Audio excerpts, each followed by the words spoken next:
ভাতটা নরম করে দিবি, গোবিন্দভোগ ভাতটাকে একটু গলিয়ে নরম করে ওর মধ্যে আইস দিয়ে সঙ্গে সঙ্গে ঠান্ডা করে রেখে দিবি। ওর মধ্যে হালকা নুন দিবি, সর্ষের তেল যাবে, সর্ষের তেল, ইলিশের তেল, লেবু দিয়ে আইস দিয়ে দিয়ে স্টেনারে ফেলে রেখে দিবি। স্টেনারে ফেলে রাখা থাকবে পান্তা, দিয়ে দিনের দিনে রোজ শেষ করে দিবি। এটা হয়ে গেল। এবার এই পান্তা ভাতটা এত তেল হবে না, এত হলুদ হবে না, একটু কম হবে, ঠিক আছে? ভাতটা নরম হবে, বারবার বলছি। গলা ভাতকে বানিয়ে 1 বাটি ভাত বানিয়ে রেখে দিবি। রেখে দিয়ে এই পান্তা ভাতটা দিলাম।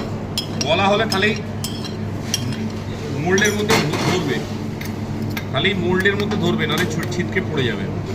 ভাতটা একটু ভাঙা ভাত, গলা ভাত এরকম টাইপের হবে পান্তা, ঠিক আছে? এবার এই মাছটা ভাজলাম, বানিয়ে মোল্ডে রাখা রইলো। এবার আলু সেদ্ধটা মাখবো। আলু সেদ্ধটা ইলিশের তেল, আলু সেদ্ধটার মধ্যে আলু, বয়েলড আলু, ইলিশের তেল, হালকা নুন, একটুখানি পেঁয়াজ, জাস্ট নামকা বাস্তা। এটা বানিয়ে রেখে দিবি ফ্রিজে, মানে সামনে, বাইরে ফ্রিজে রাখবি না, বাইরে রেখে দিবি। একটু আলু সেদ্ধ, সেম পোস্তটাও সেম, পোস্তটাও একটুখানি পোস্ত, নুন, একটুখানি পেঁয়াজ, একটু তেল, সাদা সর্ষের তেল প্লেন, একটুখানি লঙ্কা, হয়ে গেল পোস্ত মাখা, ঠিক আছে? এটা পোস্ত মাখা হয়ে গেল, আলু মাখা হয়ে গেল, হয়ে গেল।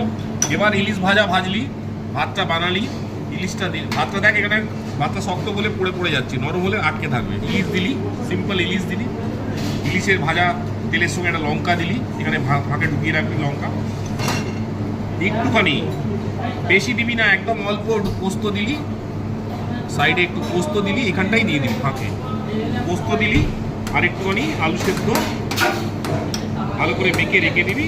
ফ্রিজের মাল দিবি না, বারবার বলছি। টাটকা আলু সেদ্ধ, টাটকা পোস্ত বাটা, ঠিক আছে? দিলি, হয়ে গেল। এবার ওই যে দিকটা আলু সেদ্ধ, আলু পোস্ত দিচ্ছিস, ওই দিকটাতেই একটু হাফ সাইডে একটু বড়ি ছড়িয়ে দিলি, হয়ে গেল পান্তা ইলিশ।